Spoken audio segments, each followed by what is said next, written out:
The crunch of gravel under the tires signaled our arrival home.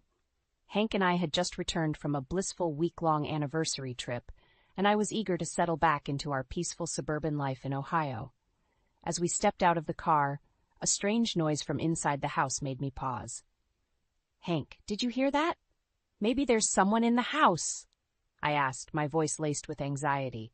Hank dismissed my concern with a reassuring smile. "It's all right, sweetheart. Let me check it out." He strode towards the front door, keys jingling in his hand. I followed closely behind, my heart pounding in my chest. As we entered the living room, I was initially relieved to find no intruders. However, that relief quickly turned to shock as I took in the scene before me. There, lounging on our couch, was Hank's mother, Marjorie, and his sister, Belinda. They looked up at us with an air of entitlement, as if they had every right to be there. "What took you so long? We've been waiting," Marjorie commanded, her voice sharp and demanding. I stood frozen, my mind struggling to process the invasion of our home. Hank, on the other hand, seemed unfazed. He greeted his mother and sister warmly, as if their unexpected presence was a pleasant surprise. As I peered around the cluttered living room, taking in the suitcases and personal belongings strewn about, a sinking feeling settled in the pit of my stomach. It was clear that Marjorie and Belinda had no intention of leaving any time soon. "Why didn't you tell us you were coming?" I asked, trying to keep my voice steady. Belinda waved her hand dismissively. "We're family, Elena. We don't need an invitation."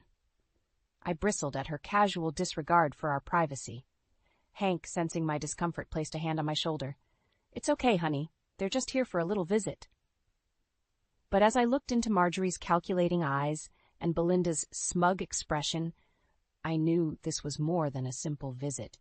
They had come to stake their claim on our lives, and I felt powerless to stop them. Over the next few hours, I watched helplessly as Marjorie and Belinda made themselves at home. They rearranged furniture, critiqued my housekeeping, and demanded to be waited on hand and foot. Hank, ever the dutiful son and brother, catered to their every whim, leaving me to bear the brunt of their constant demands and criticisms. As the day wore on, the weight of their presence grew heavier. I retreated to the kitchen, seeking solace in the familiar task of preparing dinner. But even there, I couldn't escape Marjorie's watchful gaze. "You need to start cooking proper meals. Fast food won't do for us," she declared, her tone dripping with disapproval. I bit back a retort, knowing that arguing would only make matters worse. Hank, who had joined us in the kitchen, remained silent, his loyalty clearly lying with his mother. That night, as I lay in bed next to Hank, I couldn't shake the feeling of unease that had settled over me. The peaceful life we had built together felt like it was slipping away, replaced by a suffocating sense of intrusion and betrayal. I closed my eyes, trying to will away the tears that threatened to fall. I knew I had to find a way to reclaim my home and my life, but with Hank's unwavering support for his family, I feared I would have to face this battle alone. As I drifted off into a restless sleep, one thought echoed in my mind. How had my once happy marriage come to this? The morning sun streamed through the curtains, casting a warm glow on the kitchen table. I sat there, nursing a cup of coffee, trying to find a moment of peace before the day's chaos began. The sound of footsteps approaching made me tense. "Good morning, Elena," Marjorie said, her voice dripping with false sweetness. "I see you're up early. I hope you're planning on making a proper breakfast for us." I took a deep breath, trying to keep my composure. "Of course, Marjorie. What would you like?" She waved her hand dismissively. "Something hearty. None of that prepackaged nonsense. You need to start cooking proper meals. Fast food won't do for us." I bit back a retort, knowing that arguing would only make matters worse. As I began preparing breakfast, Belinda sauntered into the kitchen, her eyes scanning the room critically. "I don't believe in boundaries between family members," she declared, picking up a framed photo of Hank and me from our anniversary trip. "You don't mind if I look around, do you?" Before I could respond, she was already rummaging through the drawers and cabinets, invading every corner of my kitchen. I felt my frustration mounting, but Hank's entrance into the room stopped me from speaking up. "Smells great, honey," he said, kissing me on the cheek. "Mom, Belinda, I hope you slept well." As Hank engaged in pleasant conversation with his mother and sister, I felt increasingly isolated. It was as if I was a stranger in my own home, my opinions and feelings disregarded at every turn. Later that day, I sought solace at the community center, where I volunteered. As I sorted through donated clothing, my friend Claire noticed my distress. "Elena, what's wrong?" she asked, her brow furrowed with concern. I poured out my heart to her, sharing the frustrations and helplessness I felt with Marjorie and Belinda's constant intrusions. Claire listened patiently, offering a sympathetic ear. "I know it's tough, but try to be patient," she advised. "They're family, after all. Maybe things will get better with time." I nodded, appreciating her support, but deep down, I knew that patience alone wouldn't solve my problems. I needed to find a way to assert myself and reclaim my life. When I returned home that evening, I found Marjorie and Belinda lounging in the living room, watching television. They barely acknowledged my presence as I walked in. "Dinner will be ready in an hour," I announced, trying to keep my voice steady. Marjorie sniffed. "An hour? In my day, dinner was always on the table by 6 o'clock sharp." I retreated to the kitchen, my heart heavy with the weight of their constant criticism. As I chopped vegetables and stirred pots, I couldn't help but wonder how much longer I could endure this suffocating atmosphere. Hank joined me in the kitchen, wrapping his arms around my waist. "Everything okay, sweetheart?" I leaned into his embrace, craving his support. "It's just a lot, having your mother and sister here all the time." He sighed. "I know it's an adjustment, but they're family. We have to make it work." I nodded, swallowing the lump in my throat. But as I watched Hank leave the kitchen to join his mother and sister, I couldn't shake the feeling that I was fighting a losing battle. That night, as I lay in bed, I stared at the ceiling, my mind racing with thoughts of how to reclaim my home and my life. I knew that something had to change, but with Hank's unwavering loyalty to his family, I feared that I would have to face this challenge alone. I closed my eyes, determined to find the strength within myself to stand up for what I deserved. No matter how difficult the path ahead might be, I knew I had to fight for my happiness and my peace of mind. Days turned into weeks, and Marjorie and Belinda's presence in our home became increasingly suffocating. I found myself constantly walking on eggshells, trying to anticipate their every need and whim to avoid their scathing criticism. One afternoon, as I was folding laundry in the bedroom, I heard a commotion coming from the living room. I rushed out to find Belinda standing over my favorite quilt, a large coffee stain spreading across the delicate fabric. "Oh, Elena, I'm so sorry," she said, her tone insincere. "I accidentally spilled my coffee. But it's just a quilt, right? You're overreacting. It's not a big deal." I felt my blood boil as I gently picked up the quilt, assessing the damage.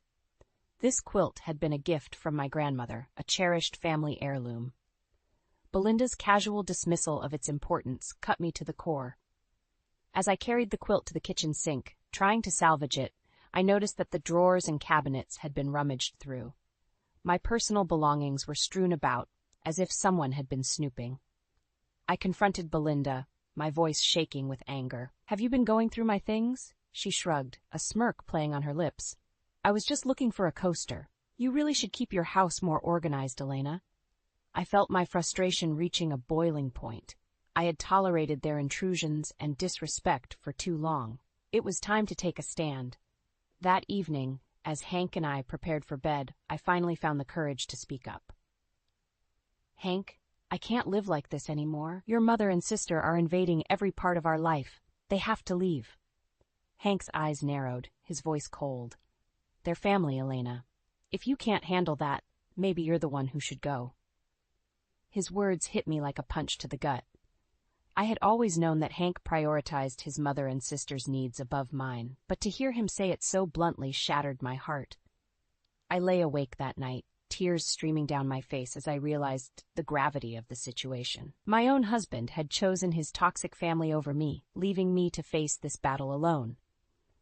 The next morning, I found Marjorie in the kitchen, criticizing my cooking skills as usual. "Really, Elena, I don't know how you manage to keep a husband with these subpar meals." Something inside me snapped.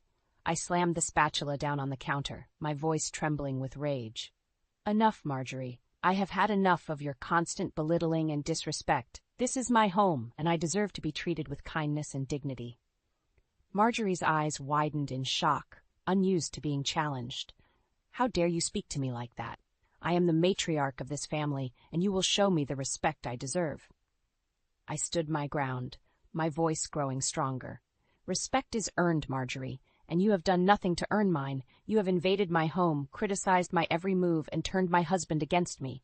I won't stand for it any longer." Hank entered the kitchen, drawn by the commotion. "What's going on here?" I turned to him, my eyes blazing with determination. "I'm done, Hank. I can't live like this anymore. If you can't stand up for me, for our marriage, then I have to do it myself." I walked out of the kitchen, leaving a stunned Hank and a fuming Marjorie behind.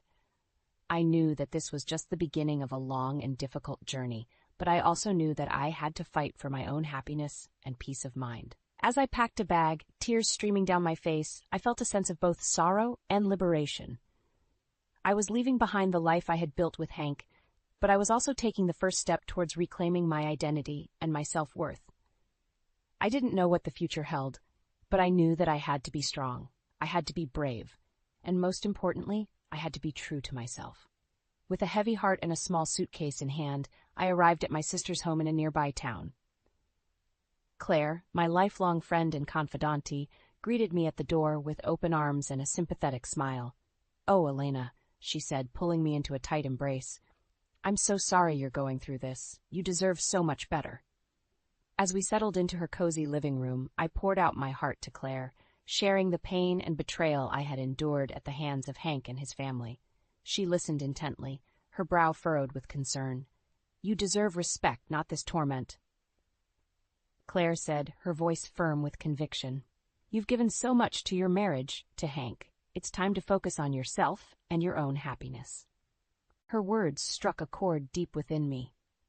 I had spent so many years putting Hank's needs before my own, sacrificing my dreams and desires to be the perfect wife. But where had that gotten me? Alone, in my sister's guest room while my husband sided with his toxic mother and sister. As the days passed, I found myself reflecting on the early years of my marriage to Hank. We had been so in love, so full of hope and promise. I remembered the way he used to look at me, his eyes filled with adoration and respect. But somewhere along the way, things had changed. Hank's loyalty had shifted, his priorities rearranged. I realized now that I had been slowly losing myself, piece by piece, in an effort to maintain the illusion of a happy marriage. One evening, as Claire and I sat on the porch sipping tea, I confided in her about my fears for the future. "I don't know how to do this, Claire. I've been with Hank for so long. How do I start over?" She reached out and squeezed my hand, her eyes filled with understanding. "One day at a time, Elena. You're stronger than you know, and you have me and your sister and so many others who love and support you." Her words gave me the courage I needed to take the next steps. I began to plan for my new life, searching for an apartment and reaching out to old friends for support. But even as I took these steps towards independence, my heart ached for the life I had left behind. I found myself reminiscing about the happy moments with Hank, the laughter and love we had shared. Late one night, as I lay awake in bed, my phone buzzed with a text message. It was from Hank. "I miss you," it read. "Please come home." For a moment, I felt a flicker of hope. Maybe he had finally seen the error of his ways. Maybe he was ready to stand up for our marriage.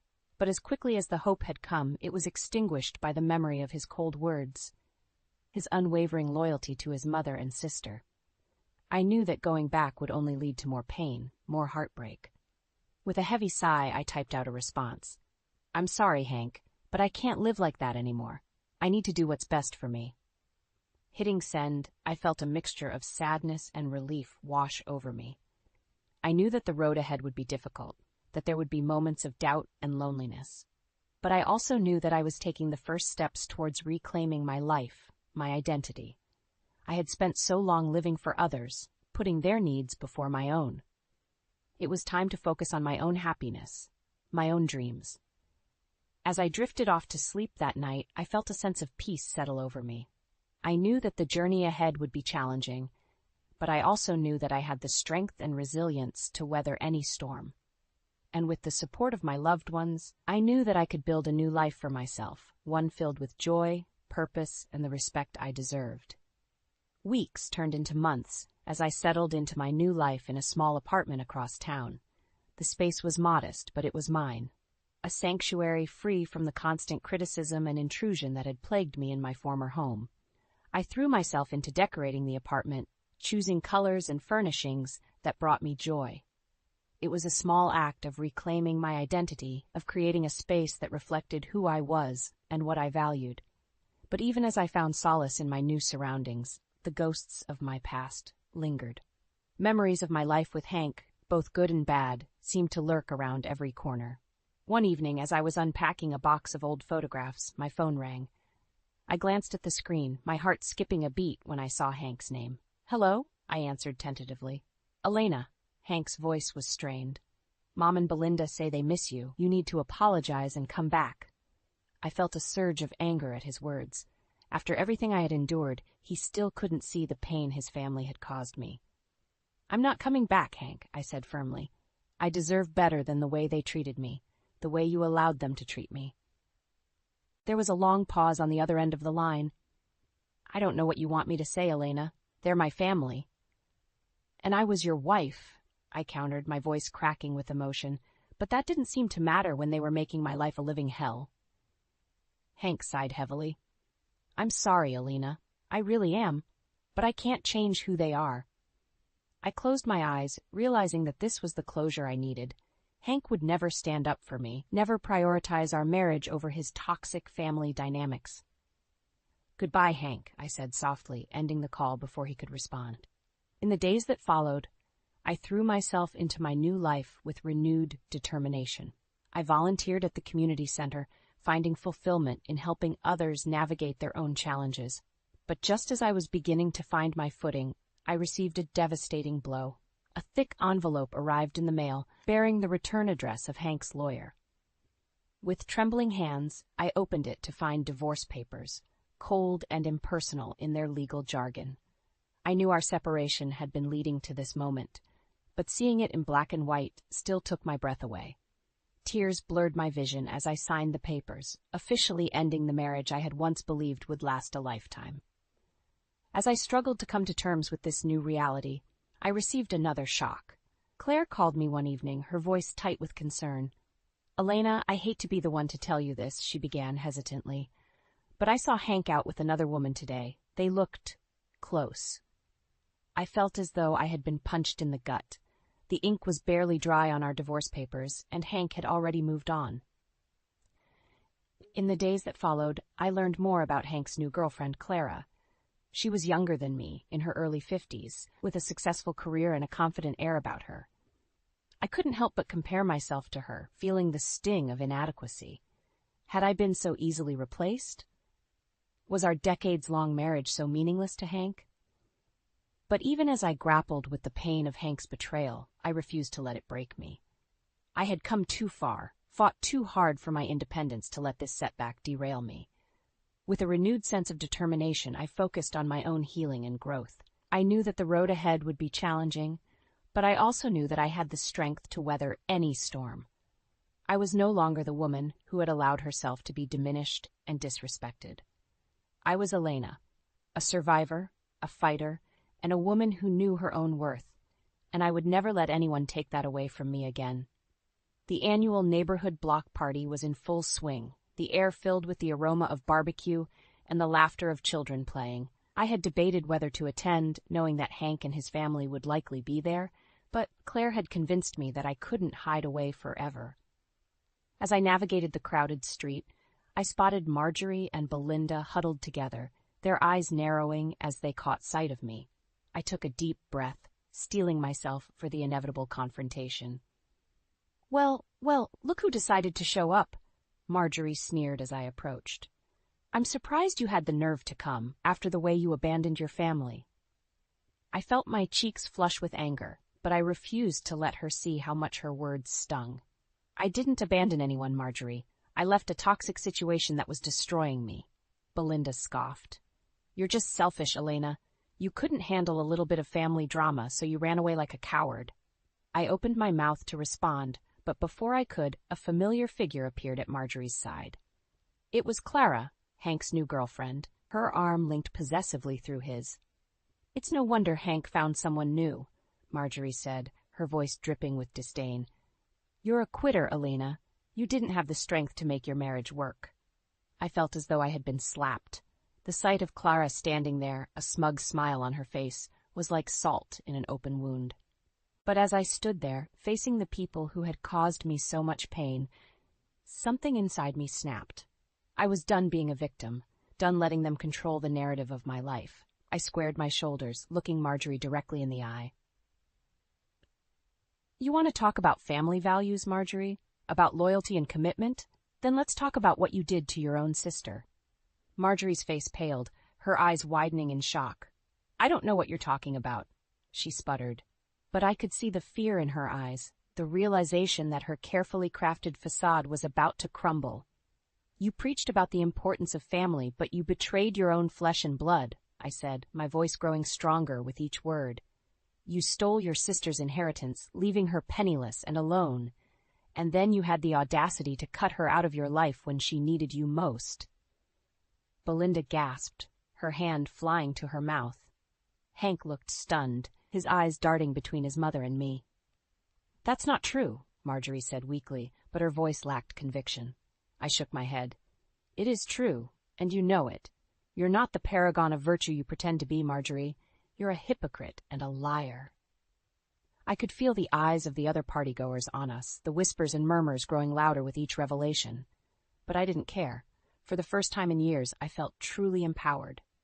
Clara stepped forward. Her face twisted with anger. How dare you speak to Marjorie that way? She hissed. You have no right. No, Clara, I interrupted, my voice calm but firm. You don't get to lecture me about rights. You inserted yourself into my family, into my marriage, without a second thought for the damage you were causing. I turned back to Marjorie, my gaze unwavering. I'm done letting you control me, Marjorie. I'm done letting you poison my life with your lies and your manipulation. From now on, I'm taking back my power, and there's nothing you can do to stop me. With that, I turned on my heel and walked away, my head held high. I could hear Marjorie sputtering behind me, Belinda's shrill voice rising in indignation. But I didn't look back. For the first time in a long time, I felt truly free. I had spoken my truth, exposed the ugliness that had been lurking beneath the surface for so long.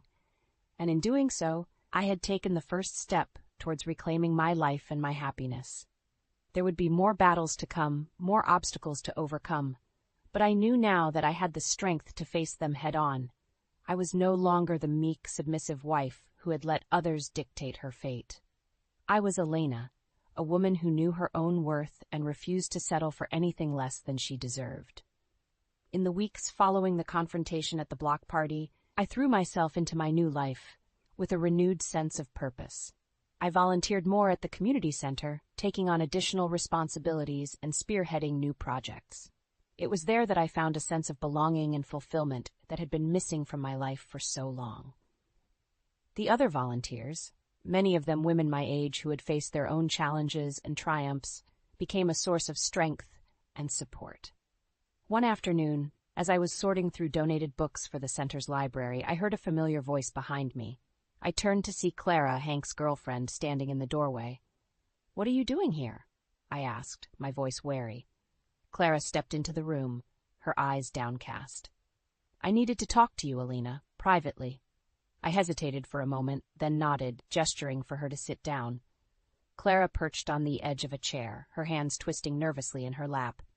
"I know I'm probably the last person you want to see," she began, her voice trembling slightly. "But I need your help." I raised an eyebrow, surprised by her words. "My help? With what?" Clara took a deep breath, then spoke in a rush. "Marjorie and Belinda. They're making my life a living hell. Ever since the block party, they've been on a rampage, spreading lies about me and trying to turn Hank against me." I felt a flicker of sympathy for Clara, remembering all too well the pain of being on the receiving end of Marjorie and Belinda's cruelty. But I also couldn't help feeling a sense of vindication, knowing that they were finally getting a taste of their own medicine. "I'm sorry to hear that, Clara," I said carefully. "But what do you expect me to do about it?" Clara leaned forward, her eyes pleading. "I know you have dirt on them, Elena. The things you said at the party about Marjorie betraying her sister. I need you to tell me more. I need leverage to fight back. I sat back in my chair, considering her words. A part of me relished the idea of taking Marjorie and Belinda down a peg, of using their own secrets against them. But another part of me hesitated, knowing that revenge was a slippery slope. "I'll tell you what I know," I said finally. "But on one condition. You use this information to set boundaries and demand respect, not to stoop to their level." Clara nodded eagerly. "Of course, I promise. I just want to be treated fairly, to have a chance at a happy life with Hank." Over the next hour, I told Clara everything I knew about Marjorie's past, about the lies and betrayals that had torn her family apart. I could see the shock and anger on Clara's face as she listened, her hands clenching into fists. When I finished, Clara sat back in her chair, her eyes blazing with determination. "Thank you, Elena," she said softly. "I know this couldn't have been easy for you, dredging up the past like this, but I promise I won't let this information go to waste." I nodded, feeling a sense of relief wash over me. It felt good to finally unburden myself of the secrets I had been carrying for so long, to know that they could be used for good. In the days that followed, I heard whispers of the changes taking place in Hank's family. Clara had confronted Marjorie and Belinda, armed with the truth about their past.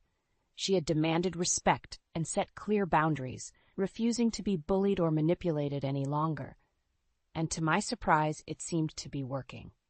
Marjorie and Belinda's hold on the family was weakening, their power diminishing with each passing day. I knew that there would still be challenges ahead, that the scars of the past could never be fully erased. But for the first time in a long time, I felt a sense of hope and possibility. I had taken back control of my life, and in doing so, I had given others the courage to do the same, and that I realized was the greatest revenge of all. As the months passed, I found myself thriving in my new life. The community center had become a second home to me, a place where I could make a real difference in the lives of others. I had started a support group for women who had gone through difficult life transitions, whether it was divorce, widowhood, or simply the challenges of aging. Every week, we would gather in the cozy meeting room, sharing our stories and offering each other support and encouragement. It was during one of these meetings that I met Sarah, a quiet woman in her late 50s who had recently lost her husband to cancer. She had been struggling to find purpose and meaning in her life, feeling lost and alone in the world. As I listened to her story, I felt a deep sense of connection and empathy. I knew all too well the pain of losing a loved one, of feeling like your entire world had been turned upside down. After the meeting, I approached Sarah, placing a gentle hand on her shoulder. "I know it feels like everything is falling apart right now," I said softly, "but I promise you, it won't always be this way. You can always reclaim your life, no matter how hard it seems." Sarah looked up at me, her eyes filled with tears. "How do you know?" she asked, her voice trembling. I smiled, thinking back on my own journey. "Because I've been where you are. I've felt that same pain, that same sense of hopelessness, but I found a way to keep going, to build a new life for myself. And you can too." Over the next few weeks, I took Sarah under my wing, introducing her to the other volunteers at the community center and helping her find ways to get involved. I watched as she slowly began to come out of her shell, her eyes sparkling with a newfound sense of purpose. One afternoon, as we were sorting through donations together, Sarah turned to me, a smile on her face. "I never thought I'd be able to laugh again," she said.